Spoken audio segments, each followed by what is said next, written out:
Bismillahirrahmanirrahim. Alhamdulillahi rabbil alamin. Wassalatu wassalamu ala nabiyyinal amin Muhammadin wa alihi wa sahbihi ajma'in, amma ba'du. Hadirin Bapak Ibu jamaah salat subuh rahimakumullah. Di pagi hari ini saya akan membacakan ayatul hasarat, beberapa ayat yang berbicara tentang penyesalan. Kalau orang Jawa punya peribahasa, nasi sudah menjadi bubur. Itu peribahasa penyesalan. Namun kalau bubur dicampur dengan kacang hijau, masih nikmat. Bubur kacang hijau. Kalau dicampur dengan ayam, malah lebih hebat, yaitu bubur ayam. Itu artinya penyesalan di dunia. Kalau orang menyesal ketika di dunia ini, maka bisa diperbaiki. Orang yang terkena penyakit AIDS atau virus HIV bisa menjadi baik asalkan mau bertaubat dengan taubatan nasuha. Setelah itu islahun nafsi, memperbaiki dirinya. Di sisa-sisa hidup dirinya diservis. Atau orang yang sudah terlanjur membekam di penjara karena suatu kejahatan, itu masih bisa diperbaiki. Yang penting mau tobat dengan taubatan nasuha. Setelah itu memperbaiki diri di sisa-sisa hidup. Lebih-lebih penilaian Allah untuk manusia di dunia ini bukan di awal, namun di akhir. Beda dengan di akhirat, penghisapannya itu, penilaiannya itu di awal. Setelah lulus baru surga, tidak lulus baru neraka. Sementara kita di dunia ini penilaiannya di akhir. Sehingga di dalam hadis riwayat Imam Bukhari, Nabi Muhammad mengatakan innamal a'malu bil khawatimi. Sesungguhnya amal itu dilihat akhirnya. Kalau sejak mulai balik baik, menjelang 2 hari 3 hari wafat, tahu-tahu murtad. Setelah murtad mati, maka berarti yang dinilai bukan berpuluh-puluh tahun ibadahnya, namun yang dinilai 3 hari 4 hari menjelang kematian. Makanya dia menjadi su'ul khotimah. Begitu pula umpama ada orang sejak balik metal, dah semuanya dicoba, tidak ada yang tertinggal. Kepingin nyate tikus, ya disatelah tikus. Kemudian kepingin istilahnya anjing guling, dia digulinglah anjing itu. Kemudian dilalah setelah dekat dengan ajal, lah kok terbuka hatinya.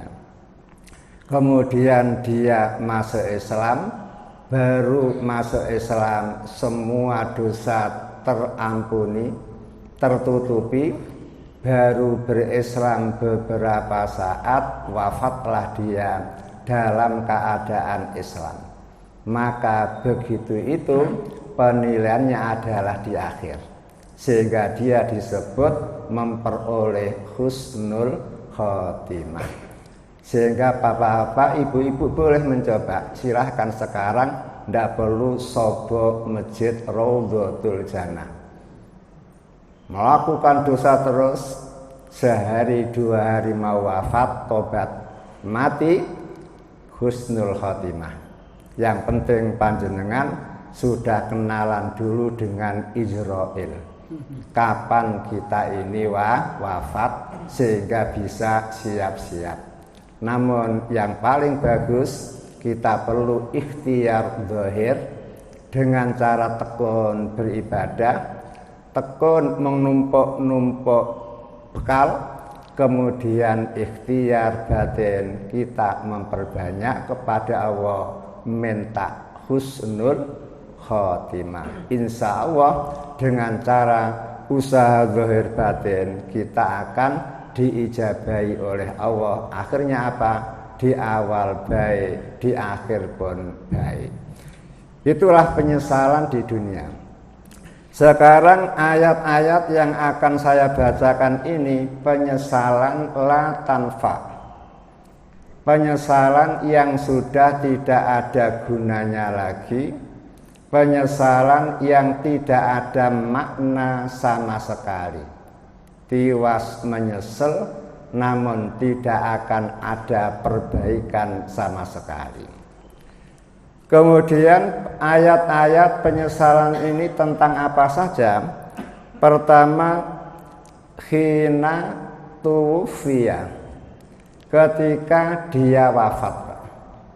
Di saat manusia diwafatkan oleh Allah, maka banyak sekali orang-orang yang mengalami penyesalan yang berat, dan penyesalan itu tidak ada manfaatnya sama sekali.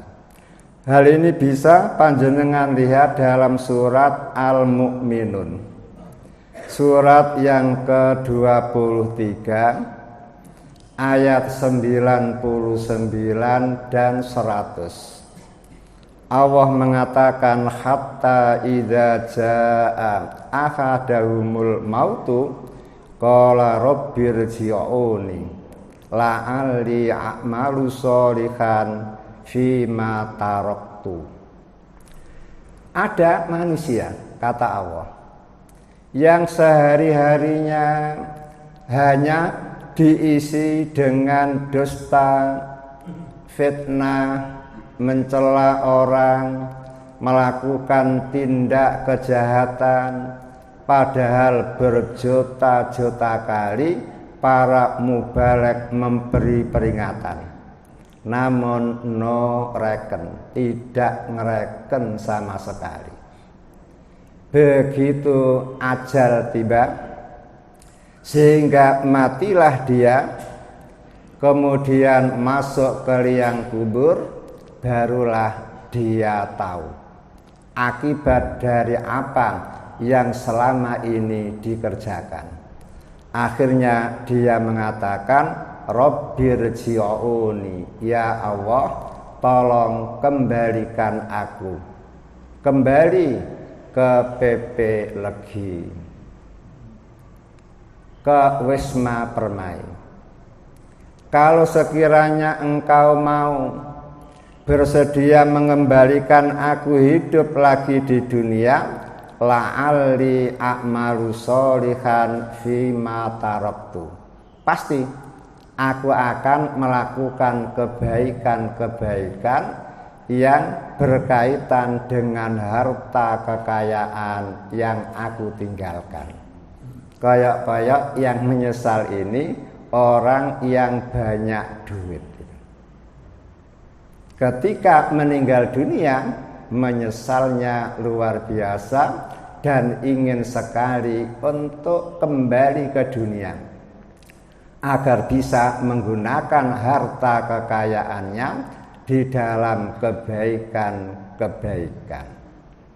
Dan lebih menderitanya lagi, Pak, apabila harta yang dia kumpul-kumpulkan itu yang mengantarkan dirinya ke neraka, justru setelah dia mati harta itu diwarisi oleh keluarganya. Dilalah gara-gara harta itu keluarga bisa meraih surga, karena keluarganya baik-baik tekun beribadah. Maka begini ini si mayit lebih menderita lagi. Dia betul-betul menyesal, hartaku mengantarkan aku ke neraka, sementara hartaku yang aku tinggal mengantarkan keluargaku ke surga. Sehingga dia ngomong, ya nasib, ya nasib. Itulah penyesalan yang tidak akan pernah berguna sama sekali. Kemudian Allah mengatakan, kalla innaha kalimatun huwa qailuha. Sekali-kali tidak akan terjadi. Itu hanya sekedar ucapan belaka. Kata orang Jakarta, ucapan buang. Umpama betul dia dikembalikan ke dunia, jelas dia pun akan melakukan yang sama. Wa min waraihim barzakhun, sedangkan di belakang mereka sudah ada tembok besar. Jadi alam barzah itu adalah alam dinding, Pak.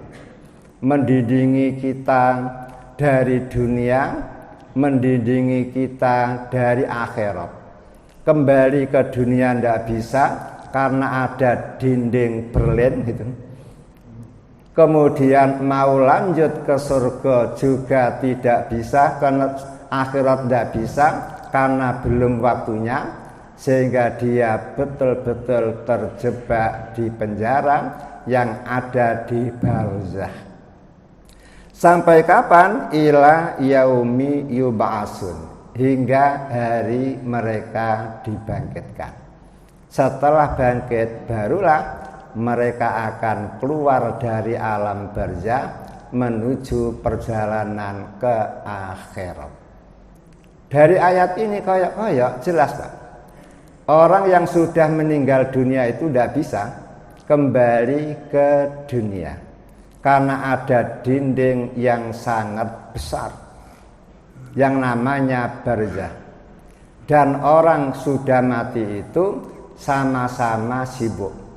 Yang satu sibuk dengan kenikmatan surga, yang satu sibuk dengan penderitaan karena akan masuk ke dalam neraka.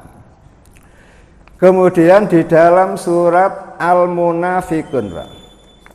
Surat Al-Munafikun, surat yang ke-62, ayat 10 dan 11. Allah Ta'ala mengatakan, wa amfiku mimma razaqnakum min qabli ayyatiya ahadakumul maut fayaqula rabbi laula akhartani ila ajalin qarib fa as-saddaqa wa akum minas sholihin.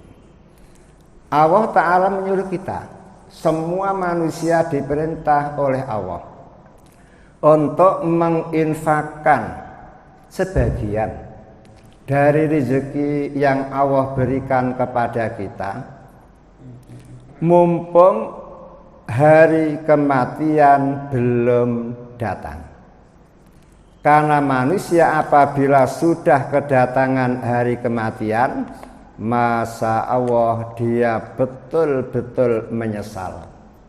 Sampai dia mengatakan, merayu-rayu Rabbi laula akhartani ila ajalin qarib, ya Allah Tuhanku, alangkah bagusnya, alangkah senangnya aku kalau engkau memberi penundaan kepadaku, walaupun sesaat dua saat, walaupun di waktu yang sangat singkat, Kalau keinginanku engkau kabulkan, aku berjanji. Pertama, fa'as-sodaqah.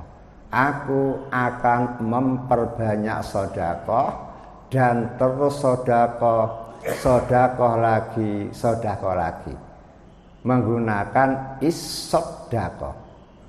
Itu menunjukkan sedekahnya tidak main-main. Mungkin mereka sebelum wafat sedekah ya sedekah, tapi kecil-kecil. Begitu tahu nilai sedekah ketika sudah meninggal dunia, masa Allah menyesalnya luar biasa sampai dia berjanji fa'as-sodaqah, maka aku akan memperbanyak sedekah dan terus menerus. Wa akum minas sholihin, dan aku pasti menjadi kelompok orang-orang yang soleh. Namun apa jawaban Allah? Wala yu'akhirallahu nafsan idza jaa ajaluha. Allah tidak akan pernah menunda ajal manusia. Kalau sudah waktunya datang, ya datanglah. Tidak bisa diajukan walaupun sesaat, juga tidak bisa ditunda walaupun sesaat.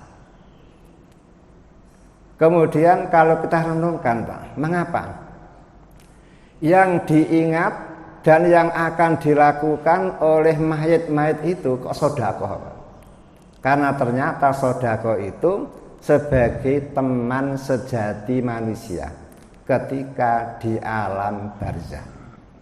Istri tidak menemani lagi, anak tidak menemani lagi, tetangga dan teman tidak menemani lagi. Satu-satunya teman yang ada di barzakh adalah sedekah. Dan ketika bangkit dari kubur, sedekah itu pula lah yang menjadi payung kita. Di saat matahari didekatkan oleh Allah seukuran 1 mil. Gara-gara ayat ini ada seorang ulama, Pak, namanya Abu Lais. Dia itu masya Allah kayanya luar biasa, namun tidak pernah zakat. Padahal tiap bulan itu gajinya 1.000 dinar, Pak.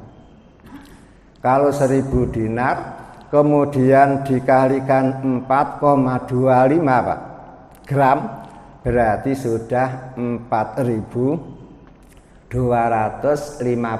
gram. Dikalikan 970.000 per gramnya, Pak, itu sudah 4 miliar, 122.150.000. Bayangkan, setahun 12.000 dinar. Kalau anggap sajalah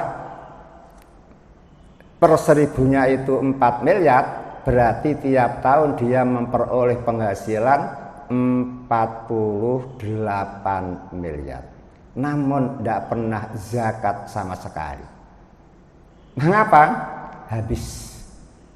Dia hanya menyisakan untuk suku cadang saja kurang dari 1 nisab. Kalau nisabnya 85 gram, dia paling-paling menyimpan 70 gram. Kemudian sisanya langsung bagi. Sasaran tembaknya adalah guru-guru TPA, guru-guru Madin, yang tiap bulan bayarannya 200.000. Ada yang 300.000, itu yang disasar oleh Abu Lais. Sehingga semua orang kagum, sugih tapi tidak pernah zakat. Karena apa? Zakat itu baru wajib buat orang yang mempunyai simpanan mencapai nisab, yaitu 85 gram. Kalau diuangkan tinggal mengalihkan, dan genap 1 tahun. belum 1 tahun kok kurang, berarti belum wajib zakat. Berarti mulai berikutnya lagi, kan begitu. Nah, dia selama-lamanya tidak pernah punya simpanan 85 gram, makanya dia tidak wajib. Kemudian yang kedua, khina yuksaru yaumal jam'i. Penyesalan yang akan terjadi pada manusia adalah ketika dia dikumpulkan oleh Allah di mahsyar. Berarti ketika trompet yang kedua ditiup oleh malaikat Israfil, semua makhluk hidup kembali, mulai dari malaikat, jin, manusia, hewan, semuanya hidup kembali. Mengapa hewan hidup kembali? Karena hewan pun akan menuntut hak-haknya. Maka panjenengan dulu ketika masih kecil kok pernah adu jangkrik, maka jangkrik itu besok pada hari kiamat akan menuntut panjenengan. Kalau pernah adu jago, berarti besok pada hari kiamat jago itu akan menuntut panjenengan. Namun tidak perlu khawatir, karena masih kecil, belum balik, sehingga insya Allah tidak terlalu berat mempertanggungjawabkannya. Dan setelah hak-hak hewan itu dipenuhi oleh Allah, barulah Allah ngomong kun turoba, jadilah kamu tanah. Makanya orang-orang kafir pada saat itu kepingin menjadi seperti hewan. Apa itu? Langsung menjadi tanah, sehingga tidak surga, tidak apa-apa, yang penting tidak masuk neraka. Namun beda dengan manusia, beda dengan jin, karena manusia dan jin adalah makhluk mukallaf yang diberi beban agama oleh Allah. Makanya pada hari itu banyak yang menyesal. Penyesalan mereka ini, Pak, ditulis oleh Allah dalam surat Al-Furqan, surat yang ke-25, ayat 27 hingga 29. Wa yauma ya'adzuz zalimu ala yadaihi yaqulu ya laitani takhattu ma'ar rasuli sabila. Pada hari mahsyar, orang-orang jahat menggigit jari, pertanda menyesal. Kemudian dia mengatakan, ya laitani, alangkah bahagianya aku, ittakhadtu ma'ar rasuli sabila, seandainya ketika di dunia aku menempuh jalan bersama Nabi Muhammad, yaitu berislam, beribadah kepada Allah, dan taat terhadap hukum-hukum Allah. Ya wailata, aduh binasanya aku, sengsaranya aku, laitani lam attakhid fulanan khalila, seandainya aku dulu ketika di dunia tidak mengangkat si fulan menjadi kekasih. Laqad adzallani anidzikri, sungguh si fulan telah menyesatkan diriku dari Al-Quran, dari hukum-hukum Allah, dari ketaatan kepada Allah. Ba'da idza'ani, setelah Islam datang kepadaku. Bayangkan, berarti gara-gara berteman, Pak, akhirnya dia harus berada di neraka. Gara-gara berteman, besok pada hari mahsyar akan memperoleh penyesalan yang luar biasa. Gara-gara itulah maka panjenengan perlu tahu, ada zaman dulu, zaman Nabi Muhammad, orang laki-laki namanya Uqbah. bin Abi Mu'id. Dia ini berteman akrab dengan Umayyah bin Khalaf. Dengan Umayyah bin Khalaf yang gagal membunuh Bilal bin Rabah.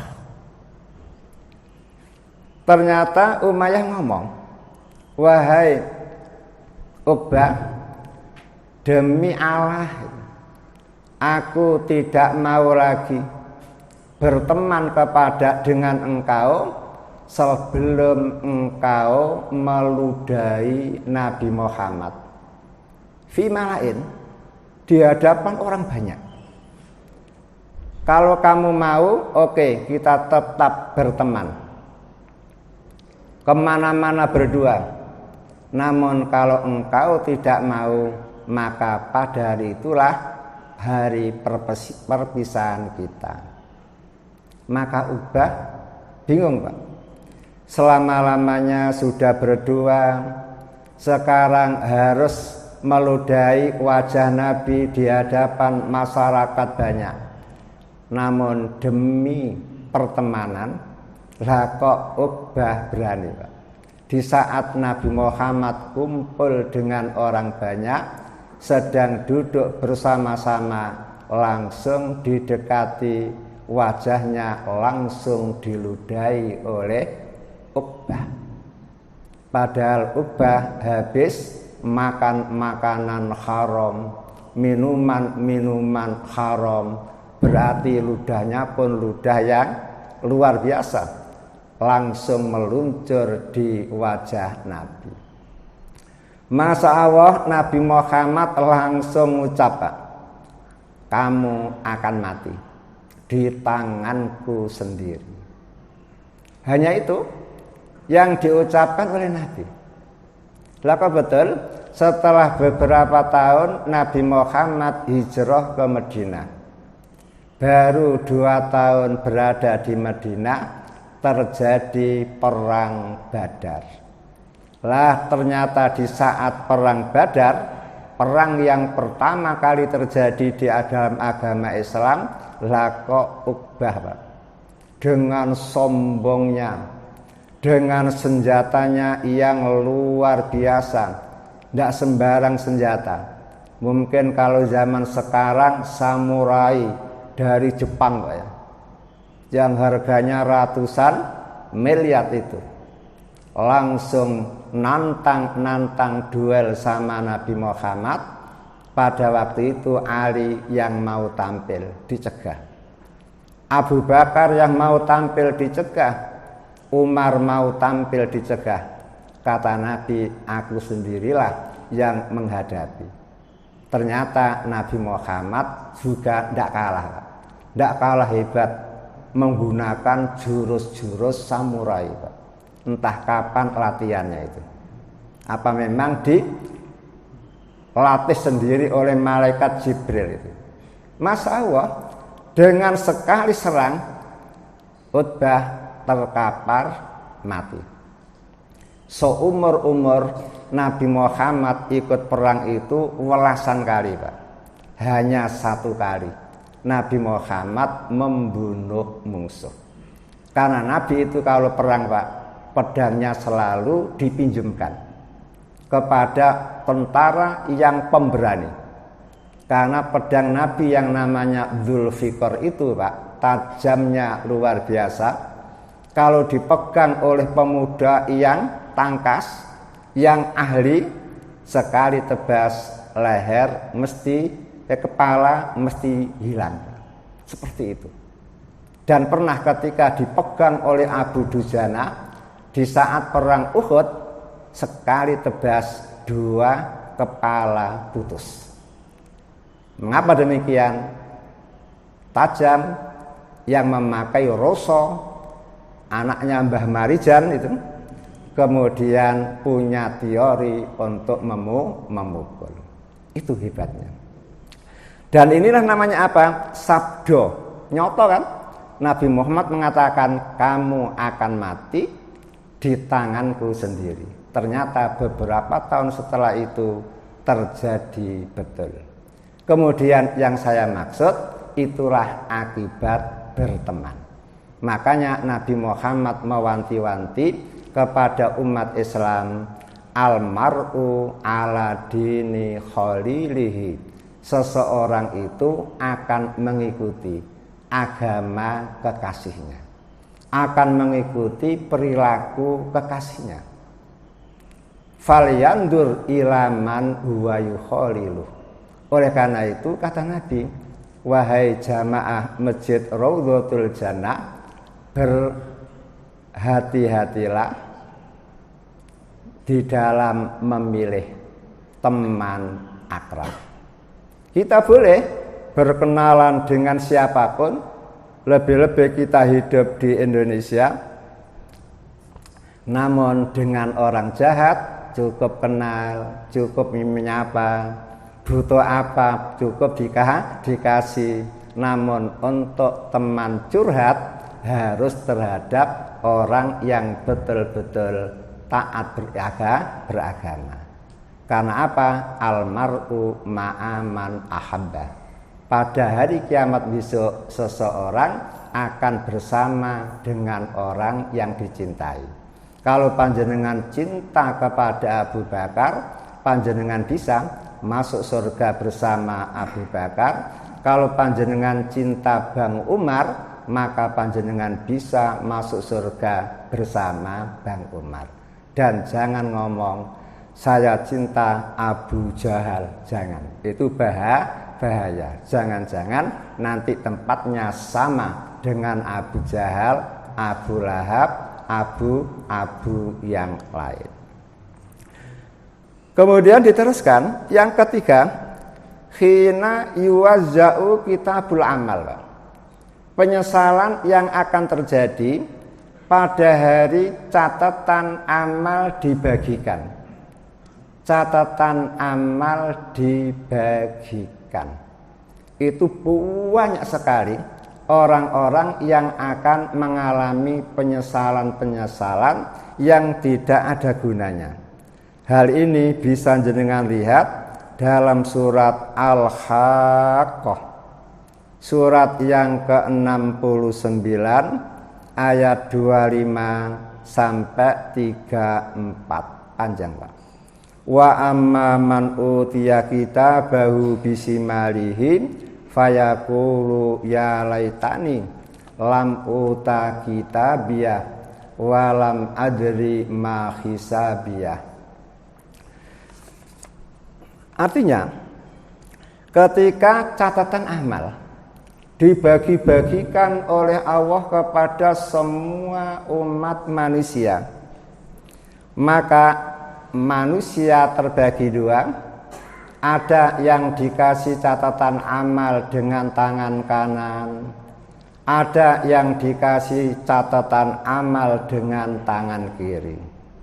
Semua pelajar ketika memperoleh rapot lah ya, kalau yang satu gendelan gede, yang satu gendelan kecil, berarti yang gede-gede lulus naik kelas. Kemudian gendelan yang kecil biasanya yang tidak naik kelas. Sehingga semua orang pada waktu itu sudah tahu di mana tempat yang akan mereka tempati melalui catatan amal itu. Lah orang-orang yang diberi catatan amal oleh Allah, dengan tangan kirinya dia mengatakan, alangkah bahagianya aku. Lam uta kitabiyah. Kalau pada hari ini saya tidak dikasih catatan amal. Walam adri ma hisabiyah. Dan alangkah bahagianya aku seandainya hari ini aku tidak menjumpai penghisapanku. Lihat, ya laitaha kanatil qadhiyah, alangkah bahagianya aku seandainya kematian kemarin merupakan kematian yang terakhir, yang tidak bisa hidup kembali. Ma aghna anni maliyah, ternyata harta yang saya kejar-kejar, kerja lembur, tidak kenal waktu, sehingga memperoleh hasil yang banyak, amma aghna, ternyata harta tersebut tidak memberi manfaat sama sekali. Halaka anni sultaniyah, kekuasaan yang ku kejar-kejar sampai harus nyikut kanan nyikut kiri, nendang kanan nendang kiri, ternyata di hari kiamat kekuasaan tidak ada lagi, hilang begitu saja. Setelah mereka menyesal, lah kok ada perintah dari Allah, khuzuhum, tangkap dia, faghalluhu, belenggu dia, summal jahim soluh, kemudian leb-lebkanlah dia ke dalam neraka jahim. Summa fi silsilatin dara'uha sab'una dhira'an fasluku, kemudian ikatlah dia dengan rantai 70 hasta sehingga tidak bisa kabur seperti Edi Tansil, ya. Ingat Pak ya? Iya. Harun masihku. Karena apa? Yang menangkap adalah malaikat, yang membergol adalah malaikat. Kemudian yang keempat, khina yuhasabu, penyesalan ketika dihisab oleh Allah. Hal ini bisa jenengan lihat dalam surat Al-Kahfi, surat yang ke-18 ayat 49. Allah mengatakan wa wudhi'al kitab, catatan amal sudah diletakkan ke pundak orang masing-masing. Fatarol mujrimin musfikin mimma fih, orang yang jahat-jahat Pak, takut melihat isi catatan amal itu. Setelah lihat, dia mengatakan, ya wailatana mali hadzal kitab la yughadiru shaghiratan wala kabiratan illa ahsaha. Catatan amal cap apa ini? Kalau dulu ketika SMP, SMA, sekolah 6 bulan Pak ya, dapat nilai matematika hanya 1 angka. Kemudian biologi hanya 1 angka. Sekarang ketika memperoleh catatan amal, rapot dari Allah, kok semuanya tercatat. Shaghiratan, yang terkecil tercatat, pernah meludah dari jauh masuk di sepatu orang lain Pak ya. Kemudian ketika orangnya tergopoh-gopoh langsung turun, begitu kaki dimasukkan ternyata basah, begitu dilihat lah kok dak Pak. Kira-kira pemiliknya marah apa tidak? Itu pun tercatat Pak, tercatat. Jalan-jalan ada pencet lalu dipetik, itu ya tercatat Pak. Wala kabiratan, yang besar-besar pun tercatat. Wa wajadu ma'amilu hadira, dan ternyata semua amal mereka dihadirkan oleh Allah. Kalau di dalam hadis terangkan, setiap manusia akan diajak bicara oleh Allah.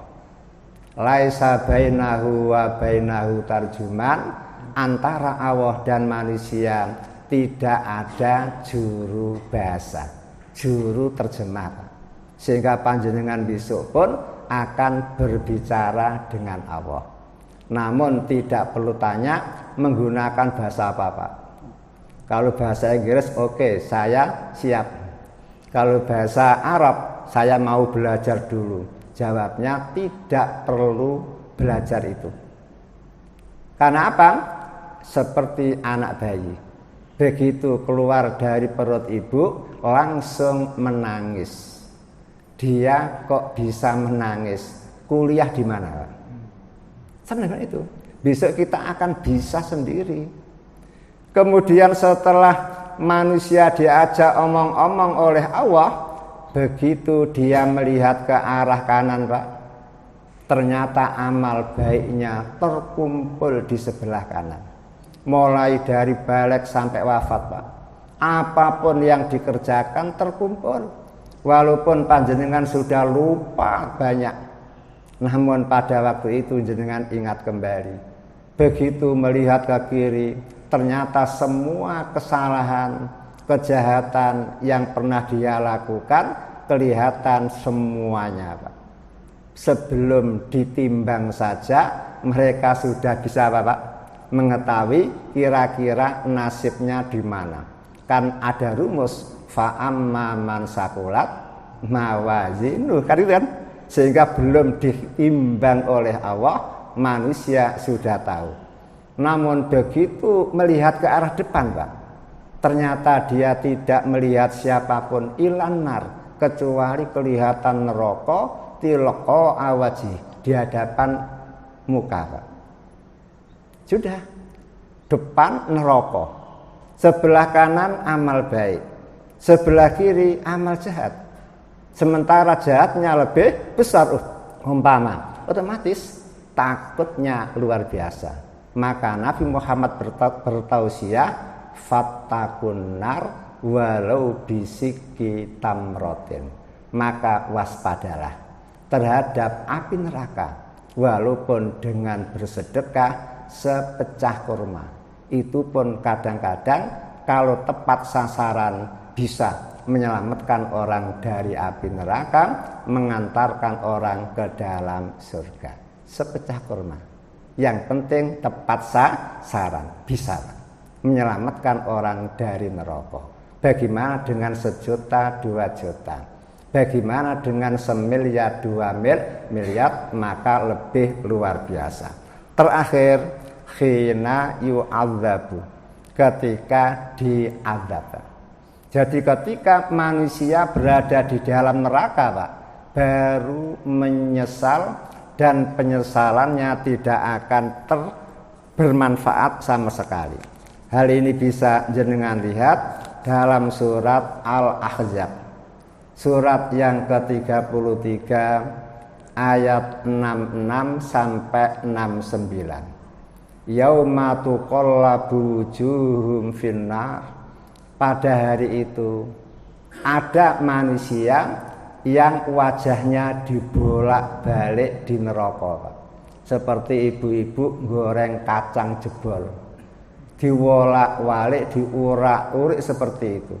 Finar, dalam neraka. Yaqulun, mereka mengatakan, ya laitana, alangkah bahagianya aku, atau nawah, ketika di dunia mau taat kepada Allah, wa ata'na rasul, mau taat kepada rasul. Itu, Pak, penyesalannya.